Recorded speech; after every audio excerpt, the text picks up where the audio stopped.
I moved to Harlem my second year at Manhattan School of Music in 2002.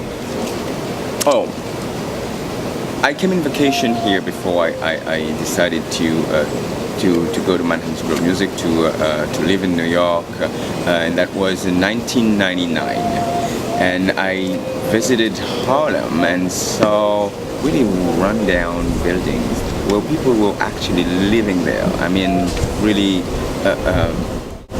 buildings without doors, without windows, and people were living there. And I was terribly disappointed.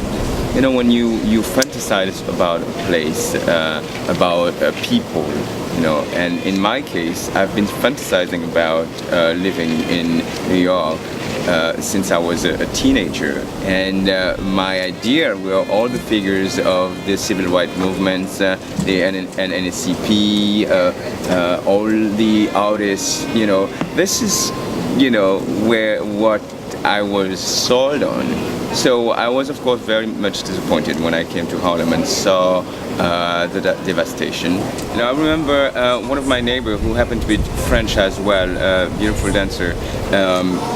She told me when I moved there, you know, in the 70s, in the 80s, when I was living on 110th, there was no cars. The only car that was parked on 110th Street was my car, you know, and I had to befriend the guys, you know, in the neighborhood so that they can watch over my car for me, because it was the only car. There's been a lot of changes. The police started to come around more often, you know, and it really only happened when the gentrification started to develop. Before that, we didn't see that many cops, you know, around.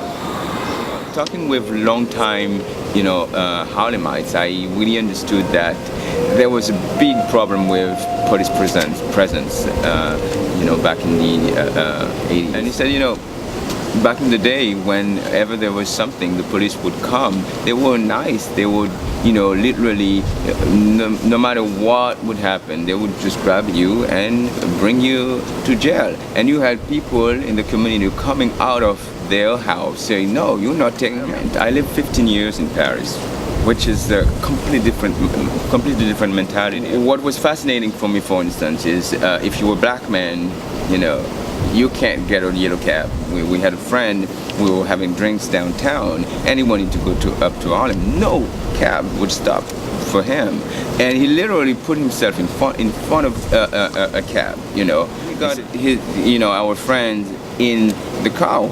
You know, which birthday it was. you know, he got him in the cab, and the guy had nothing to say but drive him. You know, so this kind of confrontation for me was like, whoa, I'm not Kansas, but I'm not in Paris anymore. You know, there are things that I like, and there are things that I don't like. And I think I want to start by the thing that I don't like. I don't like people being forced out of their apartments when they've been living there, holding on, you know, for so long. The thing that I do like is the fact that we are given an opportunity, you know, and I think the youth, you know, when you look around, you know, most of the new businesses are young entrepreneurs, you know, and I'm, you know, I'm literally walking, you know, on clouds when I walk in the street of Harlem right now, because I am seeing that, and I'm seeing the potential, you know. But I think there is like a struggle, you know, because when there's money involved, you know, there's always like a pull and tug, you know.